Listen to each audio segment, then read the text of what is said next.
Near mint condition, the home of collected editions. That cover's so awesome. Absolute format is the best way to own this store. Time to empty those wallets and fill those shelves.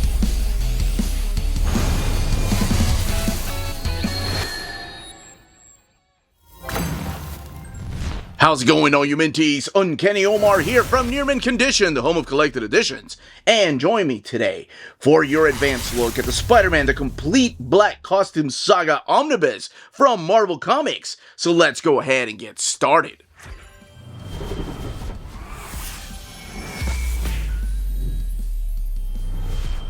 Now, before going any further, a big thank you to David Gabriel and the folks at Marvel for sending us an advance copy of this omnibus.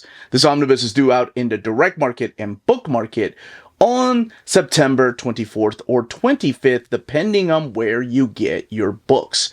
Now, what we're looking at here is one of my favorite, most iconic covers when it comes to Spider-Man. It is the cover to Weva's Spider-Man #1, and this is the direct market cover. This is the one that is supplied by the phenomenal Charles Vess. On the left-hand side is your standard edition cover, and that is the one that is supplied by Ron Frenz, who has a lot of internal artwork in this particular omnibus. Now, the one on the left, that's the one that's available everywhere. The Charles Vess cover, that is only available through the direct market, so places like cheapgraphicnovels.com, waltzcomicshop.com, bdcosmos.com, comicsbugle.com, readcomics.com, dimebreedcollectors.com, organicpricebooks.com, InStock Trades, Tales of Wonder, DCBS, or your local comic book store, of course. Everything underneath the dust jacket is the same. Let's take a closer look at this. I do like the fact that even though we're using two images for the spine, it is still that black on white, so they really make it pop out. So we have the Marvel logo up here, Spider-Man, the Complete Black Costume Saga, and then the spine again, Marvel Omnibus, Spider-Man, the Complete Black Costume Saga, and then the back of the book showcasing the covers of the titles that are collected in this particular omnibus. Now, this has been collected previously. As a matter of fact, it's been collected previously in a lot of different trade paperbacks. There's an old, Alien Costume Saga trade paperback, and then Marvel a couple of years ago, but probably more like 4-5 years ago now, released these two books here. This is the Complete Alien Costume Saga. So it is interesting that they decided to change it to the Black Costume Saga. But everything in here is collected in this omnibus. There's also stories found in The Road to Venom, and some of it can be found in the Ghosts of the Past Epic Collection. Now, while I have the dust jacket on, I'm sure people are wondering, where does this go in the reading order of Spider-Man in omnibus format? It goes right after the Roger Stern, and I mean immediately right after Roger Stern omnibus. It goes right before the Michelini and McFarlane. We still need more of the stories collected in omnibus format that go past this, but as of right now, this goes right after the Roger Stern omnibus. So let's go ahead and take the dust jacket off to see what's on here. That's what I was talking about. That's one of the trades I remember having. The Ultimate Fashion Disaster. It's a good way of putting it. And then a little bio on the creators like Tom DeFalco, Al Milgrom, Louise Simonson, Ron Frenz, and Greg LaRocque.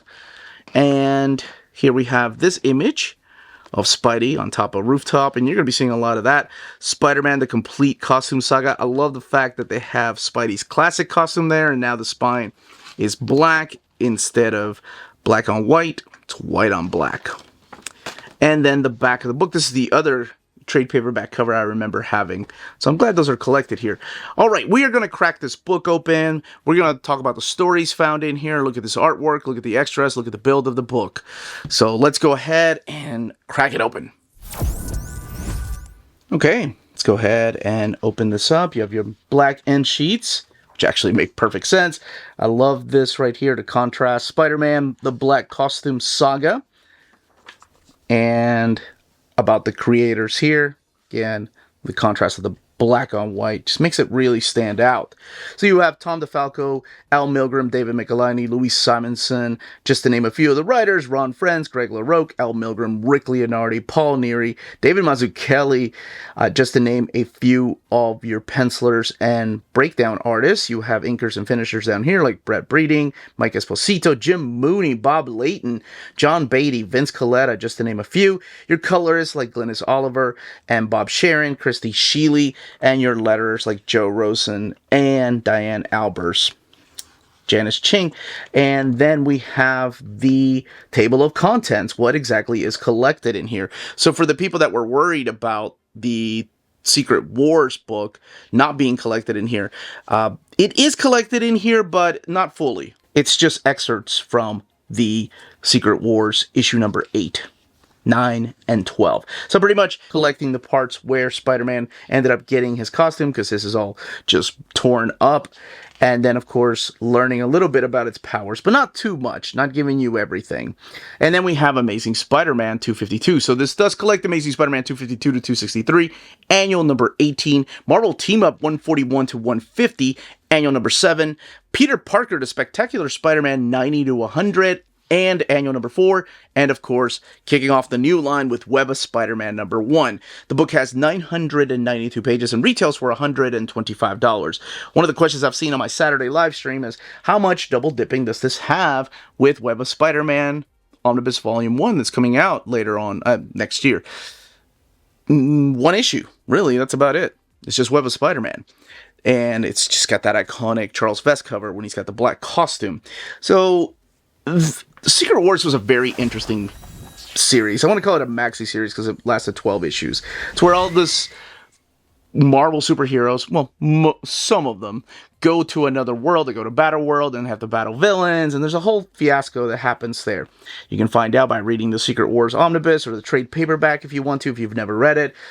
Some of the heroes come back changed. Now, the most important thing is that these characters were gone for a year, 12 months' time, because it was a maxi series. However, when issue number 8 of Marvel Superhero Secret Wars came out, we already knew about the black costume.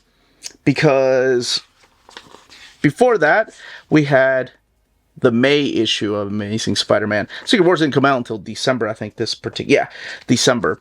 This one came out in May, so we knew ahead of time that he was going to have a new costume. How he got it, you learn through the pages of Secret Wars. And what's really interesting about this is that the writers and editors maybe didn't know exactly the capabilities of the costume because we hadn't read that Secret Wars issue. They just knew he came back with a new costume. So Peter Parker's been missing for a while. A lot of superheroes have been missing for a while. And by the end of Secret Wars, they all decided, okay, we're not going to tell everybody what happened, right? We're going to keep a lot of this to ourselves. So Spider-Man has come back now. He is back in New York City, and he is back with a new costume. And I don't want to say that, yes, you can go ahead and think, oh man, he's coming back, he's got new powers. The costume itself can attach to him, but don't think that it's like the symbiote that comes later on as Venom. That doesn't happen for a while. As a matter of fact, like the first half of the book is just him and a new costume, and it's an awesome costume, honestly. Kingpin is working to take down Spider-Man in the pages of Peter Parker Spider-Man. So you have 3 ongoing titles. Sorry, this is Marvel Team Up. You have 3 ongoing titles. You have Amazing Spider-Man, you have Marvel Team Up, and then you have Peter Parker the Spectacular Spider-Man. Marvel Team Up is about to end. As a matter of fact, the last 10 issues, so the tail end of Marvel Team Up, is collected here, as well as the final annual. And then, of course, they kick off Web of Spider-Man after that era is done. So there were 3 ongoing Spider-Man titles at the time, and they were all kind of doing their own thing in a way. They like the writers and the editors knew that there was a new costume, and then later on, I think they probably got together, some kind of summit to say, this is the capabilities of the costumes. So in here, you're going to find a lot of characters, a lot of team-ups, a lot of villains. You're going to find out the new status quo of Spider-Man and J. Jonah Jameson, what he's been up to. But Spider-Man really kind of almost dropping out of school, and then him and Aunt May having issues. The way that this is mapped, by the way, is you have a couple of issues of Amazing Spider-Man, sometimes 1, and then in between there you have Peter Parker, and then in between that you have Marvel Team Up. So it's not like all of Amazing Spider-Man's together, and all of Peter Parker, and then all of the Marvel Team Up is together. They kind of put them in by little story arcs, and it's hard to do that because it's a continuation of a story. For example, in Marvel Team Up, there's a couple of things that happen, especially with like the Captain Marvel issues. This is some wonderful Rick Leonardi art right here. So you have the Rose in one particular story hiring villains to take down Spider-Man because he's just had enough. You have Black Cat come back in the life of Spider-Man, and she's come back with powers. How she got those powers, you find out later, and she wants to keep it away from Peter Parker. And I love the fact that she's actually in love with Spider-Man, not Peter Parker. So they call each other Spider and Cat through here as they build a weird relationship. And the more you read about the black costume, the more you find out the potential of the black costume and the extent of its powers. So again, not giving you everything that you need. And it is a really cool, triumphant return of Spider-Man to the Marvel Universe, but it's not like I think a lot of people expect. Oh, he's back from the Secret Wars. He's going to be kicking all kinds of butts with his new powers. Not really. He's kicking as much butt as he used to. So he gets to fight like Jack-O-Lantern in here. He'll fight Puma, like the Rose hires Puma. The Answer's a character that the Kingpin also hires through here because he's still trying to deal with the whole thing with Vanessa. This is the issues of Spider-Man and Captain Marvel team up. So I think I've explained this before, but just in case this is your first video on the channel, Marvel Team Up was a comic book where Spider-Man would team up with a lesser-known character, whether it was a superhero in his own title or a supervillain, and they would have, you guessed it, a team up. For example, this is the Captain Marvel issues, and that issue leads into the Star Fox issues because that story's not done. So even though it's a continuing story, he teams up with different characters. So like those are two back to back, and then they cut to Amazing Spider-Man. This is when he gets to see this is a Black Fox character making his first appearance. You're going to see a few first appearances through here. This is the team up with Alpha Flight right here. Back to the Answer. Eventually you'll see like Cloak and Dagger appear through here. The White Dragon. This is a really good story. I really like this one. This is the one with Moon Knight. It's one of the Marvel team-ups against the White Dragon. So you've got mainly like Tom DeFalco writing Amazing Spider-Man. You've got Al Milgrom writing Peter Parker, the Spectacular Spider-Man. This is the team-up with Cloak and Dagger, Silvermane making an appearance, Kingpin making his own moves. And then for the most part, you have different writers taking on the Marvel team-up. Like Louis Simonson eventually will be writing it. And this is the Iron Man team-up, if I'm not mistaken, against Blacklash, who used to be Whiplash. This time around, though, it's Rhodey under the costume. And here we have Puma, because the Roses hire the Puma, who I always thought, because I'm an X-Men guy, right? I always thought, oh my gosh, they gotta be related. They have the same kind of outfit, the Puma and Warpath. All right, that was me speculating a lot of things. Now, Mary Jane does show up through here, but not through the first part of the book. The first part of the book really focuses on the relationship between Black Cat and Spider-Man. The second part focuses more on Mary Jane coming back to the status quo as a supporting cast member, but knowing a lot more about Spidey than she first let on. This is a cool annual where Aunt May apparently was in love with a bad guy. And I don't mean like a bad guy like, oh, he's bad. No, like, guy was a criminal. That kind of bad.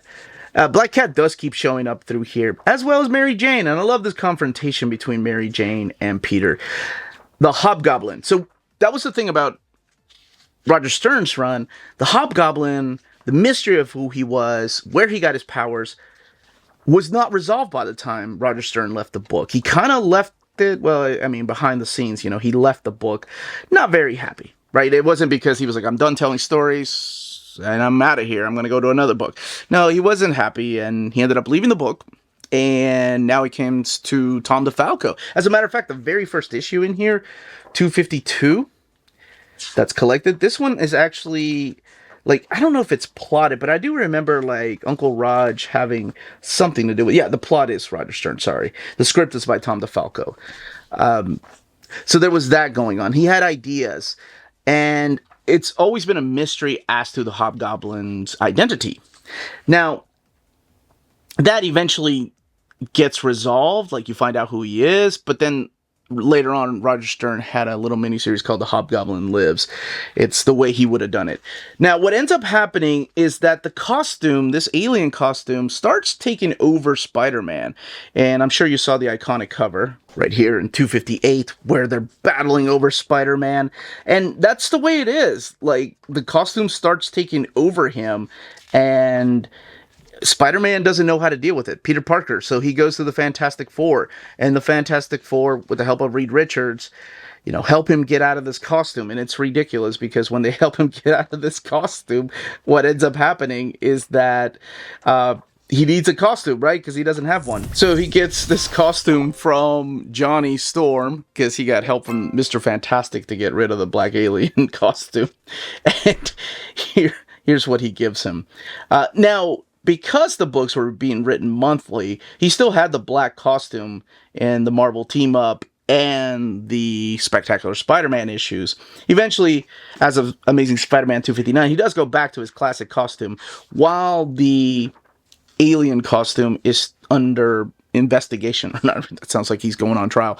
It's under the magnifying glass of Reed Richards. He wants to experiment on it and what makes it tick. So he is back in his regular costume, but then you get like excerpts of like the costume is still alive. This is the Black. Is it the Blackadder or Black Abbott? Blackadder. That was a British show that my wife and I really enjoyed.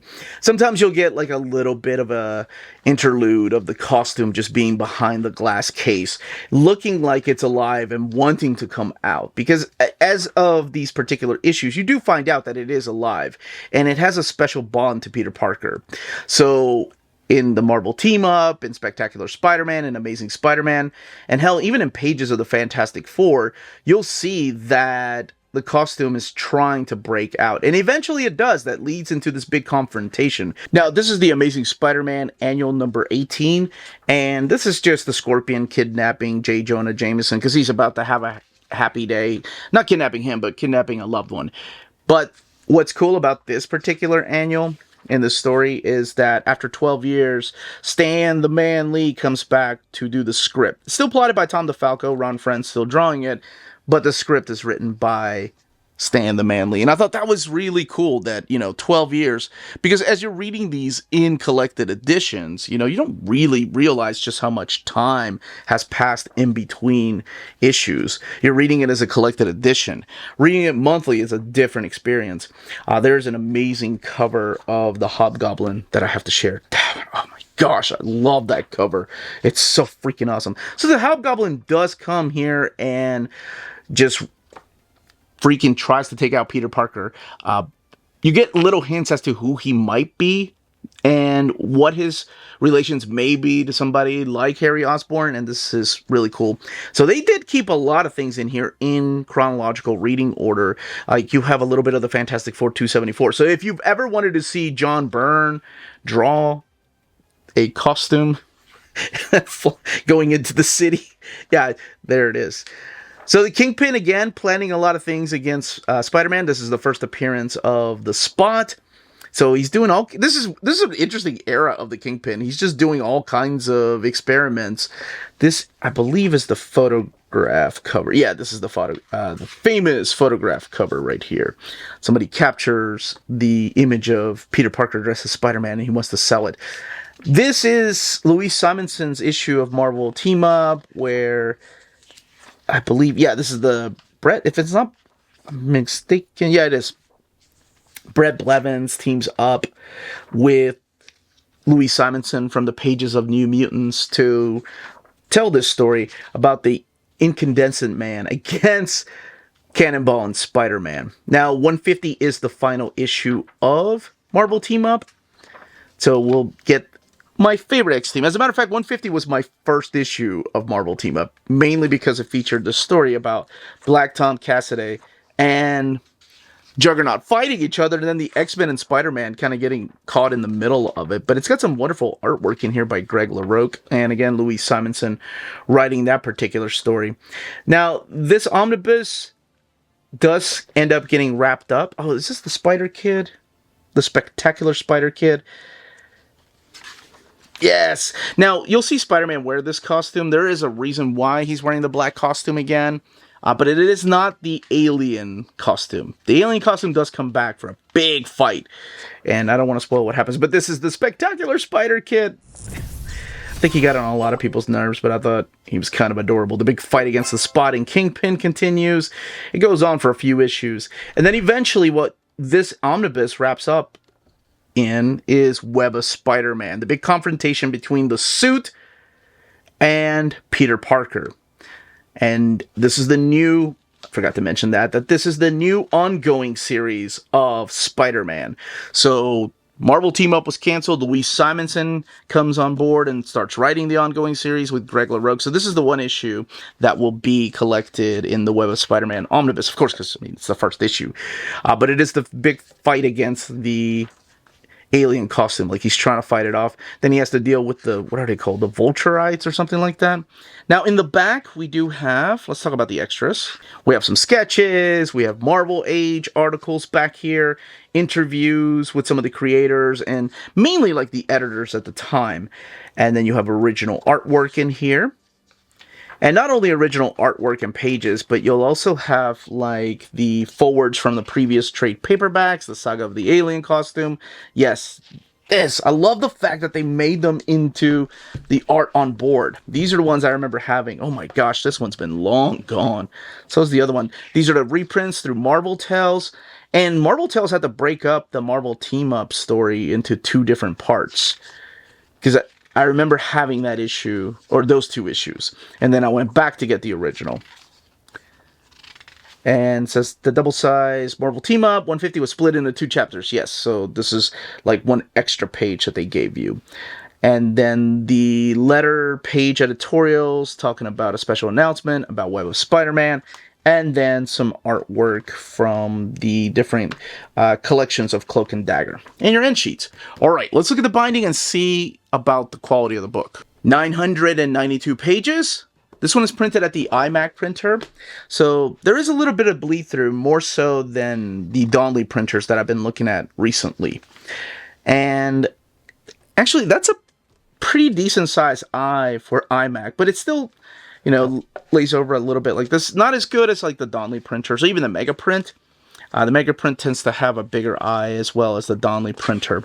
But the paper stock seems thicker than it used to be, but again, you do have some bleed through happening.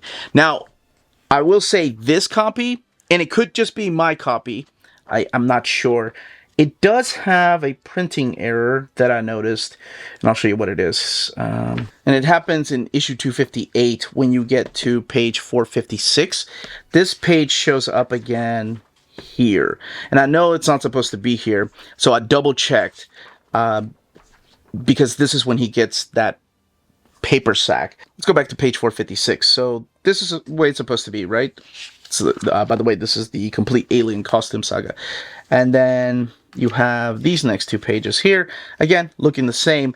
But this is when you have this page. And what's supposed to be there is this page right here of him getting this. Well, I mean, he get it here because I thought it was a weird placement for that. And I always remember this picture right here. So there is that. And again, I don't know if that's just my copy or not, because sometimes these things happen in a few copies. Sometimes it happens throughout.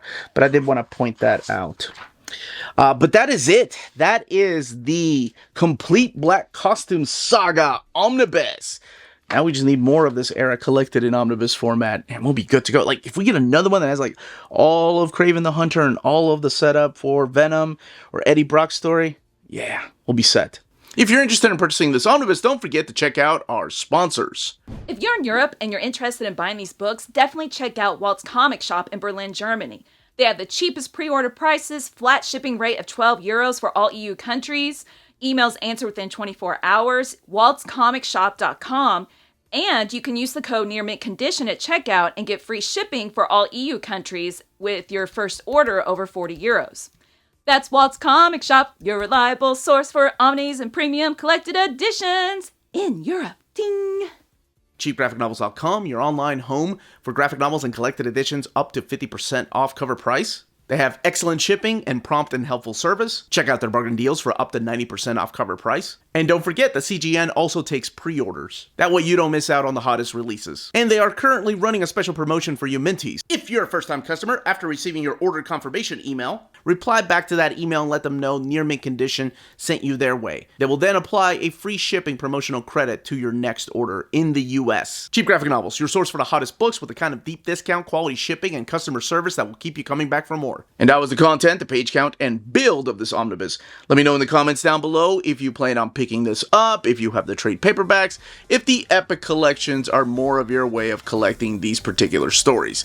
If you have any questions, leave those down below. Don't forget to smash that like button, subscribe, and ring that bell for notifications. Everybody, stay healthy and safe out there. Much love.